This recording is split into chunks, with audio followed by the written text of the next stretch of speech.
Hello dear, how are you? Hoping you all well. तो आज हम लोग पढ़ने वाले हैं हीरोन का सूत्र, जो कि क्लास 9th के लिए सबसे न्यू और सबसे आसान चैप्टर होता है। ठीक है, अब ये आसान इसलिए क्योंकि मात्र एक फॉर्मूला, ये जो नाम दिख रहा है तुम्हें, इस मात्र एक फॉर्मूले से तुम पूरे क्वेश्चन के प्रॉब्लम्स को सोल्व कर सकते हो। ठीक है, पूरे एक्सरसाइज को तुम क्लियर कर सकते हो।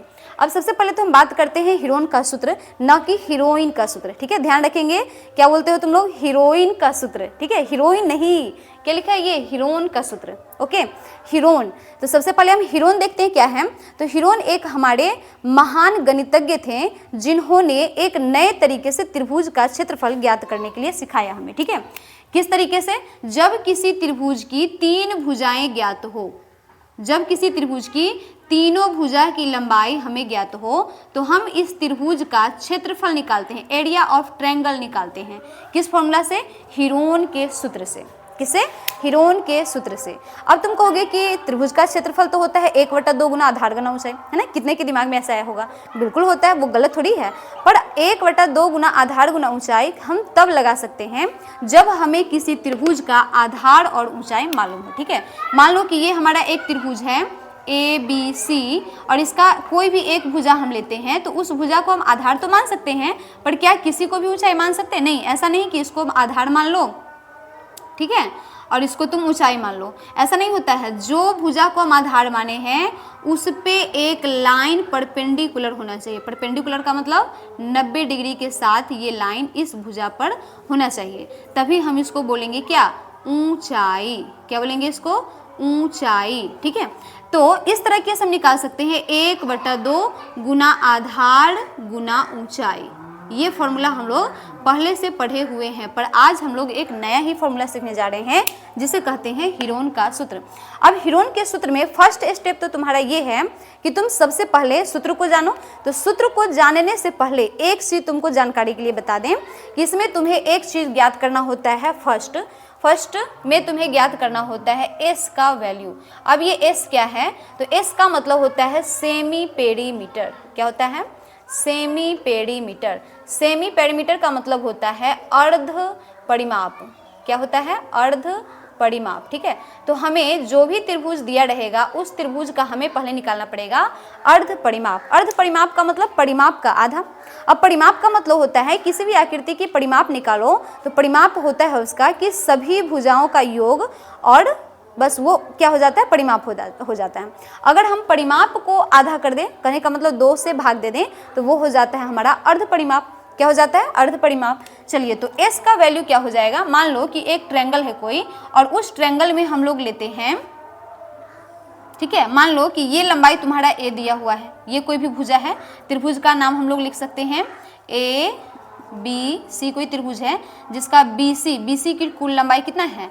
A इकाई है। ठीक है, AB, तो AB की कुल लंबाई कितना है? C इकाई है। और बच गया कौन? AC, तो AC की कुल लंबाई मान लो तुम B इकाई है। अब तुम कहोगे कि ये ABC ही क्यों, हम AB को क्यों नहीं A माने? तो देखो, ये एक तरीका होता है लिखने का कि त्रिभुज की जो 3 भुजाएं हैं उसमें हम A, उस भुजा को लेते हैं A लंबाई जिसमें A नहीं है, जिसके नाम में A नहीं है। तो ये देखो BC, कैपिटल लेटर्स का क्या है? BC। तो BC में A नहीं आया, इसलिए इसका लंबाई हम A ले लिए। अब देखो ध्यान से, ये है हमारा AB, तो AB में C नहीं आया, इसलिए हम इसकी लंबाई को C ले लिए। और ये है हमारा AC, तो AC में B नहीं आया, इसलिए हम लोग इसकी लंबाई को B मान लिए। ठीक है, चलो, तो यहाँ पे ध्यान से बस ये समझना है कि एक भुजा की लंबाई A है, दूसरी भुजा की लंबाई B है, तीसरी भुजा की लंबाई C है। अब तुम S का मान निकालने के लिए क्या करोगे? यही तीनों भुजा को जोड़ दोगे। क्या कर दोगे? जोड़ दोगे। ठीक है, तो अगर जैसे ही जोड़ दिए, हम तीनों भुजा की लंबाई को जोड़ दिए, तो ये हमारा हो गया परिमाप। ठीक है, क्या हो गया हमारा? परिमाप। अब इस परिमाप को जैसे ही हम बटा 2 कर देंगे, तो बटा 2 करने से क्या होगा कि ये हो जाएगा अर्ध परिमाप। अर्ध यानी कि आधा, तो इसके बटा में करो 2, और यही हो गया हमारा सेमी पेरीमीटर। क्या हो गया?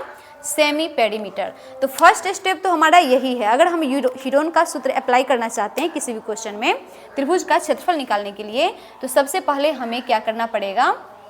एस का वैल्यू फाइंड करना पड़ेगा। अब हम देखते हैं स्टेप सेकेंड। सेकेंड स्टेप हमारा क्या है कि जब हम S प्राप्त कर चुके हैं तो अब हम यहाँ पर लगाएंगे हीरोन का सूत्र। ठीक है, हीरोन का सूत्र ध्यान रखेंगे कि हीरोन का सूत्र कब यूज करना है, जब त्रिभुज की तीनों भुजाएं ज्ञात हो। जब त्रिभुज की तीनों भुजा की लंबाई ज्ञात हो, दिया हुआ हो, तब हम वहाँ पर यूज करेंगे किसका, हीरोन का सूत्र। ठीक है, और इसकी सहायता से हम प्राप्त करेंगे त्रिभुज का क्षेत्रफल। तो हीरोन के सूत्र से क्या ज्ञात करने जा रहे हैं हम लोग, त्रिभुज का क्षेत्रफल। ठीक है, त्रिभुज का क्षेत्रफल। तो त्रिभुज का क्षेत्रफल होता है हीरोन के सूत्र से √S into S minus A into S minus B into S minus C। ठीक है, ये हमारा हो गया फॉर्मूला। अब इस फॉर्मूला को हम यूज कैसे करेंगे, इसका उपयोग कैसे करेंगे क्वेश्चन में। तो मान लो कि तुम्हारे पास कोई क्वेश्चन है। ठीक है, मान लो यहाँ पे हम क्वेश्चन लिखते हैं, इसका सोल्यूशन ऊपर करेंगे, ध्यान रखो। तो यहाँ पर हम एक क्वेश्चन लेते हैं कि उस त्रिभुज का क्षेत्रफल ज्ञात करो। उस त्रिभुज का, ये त्रिभुज का साइन होता है, चिन्ह होता है, संकेत होता है ये त्रिभुज का क्षेत्रफल ज्ञात करें जिसकी तीनों भुजाएं हमें ज्ञात हो। जिसकी तीन भुजाएं, क्रमशः तीन भुजाएं, क्रमशः कितने हैं, देखो तीन भुजाएं हैं क्रमशः। मान लो ये क्वेश्चन तुम्हें रहेगा 5 सेंटीमीटर, ठीक है, 12 सेंटीमीटर और 13 सेंटीमीटर, 13 सेंटीमीटर। ठीक है, ये क्वेश्चन में रहेगा, ये तुम्हें खुद से नहीं लिखना है।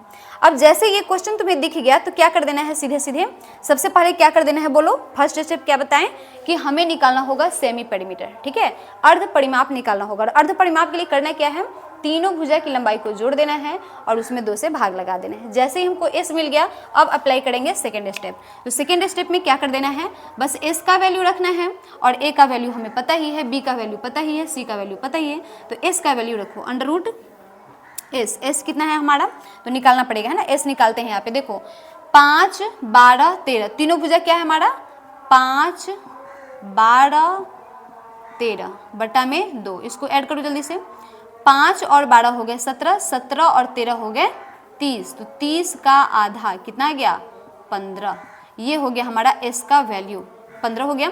अब जैसे ही S का वैल्यू हम 15 रखते हैं, जहाँ जहाँ पर भी S दिख रहा है क्या रखो, 15। A का मतलब पहली भुजा क्या, 5। ठीक है, 5 को घटा दो, फिर S का वैल्यू 15, S का वैल्यू 15। ठीक है, इसके बाद दूसरी भुजा B, तो दूसरी भुजा कितना, 12, 12 को घटा दो, फिर S का वैल्यू कितना अभी आया 15, 15 लिख दो, और माइनस C, तो C का वैल्यू कितना, 13 घटा दो। बस अब इसको हम लोग कर लेते हैं जोड़ घटाओ गुना। 15, तो 15 ब्रैकेट का मतलब होता है गुना, 15 में से 5 घट गया बचा 10, गुना 15 में से 12 घट गया बचा 3, गुना 15 में से 13 घट गया बचा 2। बस अब इसको क्या कर लेना है, हम गुना कर लेंगे और उसके बाद इसका हम वर्गमूल निकालेंगे। या फिर इससे बेटर होता है कि तुम इसको स्क्वायर के रूप में लिख लो। ठीक है, रूट के अंदर ही इसको क्या कर लो, स्क्वायर के रूप में। जैसे ये 15 है तो 15 को हम लिख सकते हैं क्या, 3 गुना 5, बिल्कुल लिख सकते हैं। 10 को क्या लिख सकते हैं, 2 गुना 5, 5 में 10 होता है ना। और ये 3 और 2 को जैसे है वैसे ही लिख लो। अब क्या होता है कि रूट का मतलब क्या है, रूट का मतलब है कि कोई भी मान हमें जोड़ा में मिलना चाहिए। अगर जोड़ा का मतलब 2 बार, तो 2 बार की जगह पर हम उसको बाहर निकाल के क्या कर लेंगे, 1 बार लिख लेंगे। तो देखो तो कौन कौन है जो 2 बार है, तो 3 और 3, ये दोनों 3 के बदला 1 और 3 बाहर आ गया। ठीक, अब देखो 5 और 5, दोनों 5 के जगह पर 1 5 आ गया। फिर ये है 2 और 2, तो ये दोनों 2 की जगह पर 1 आ गया।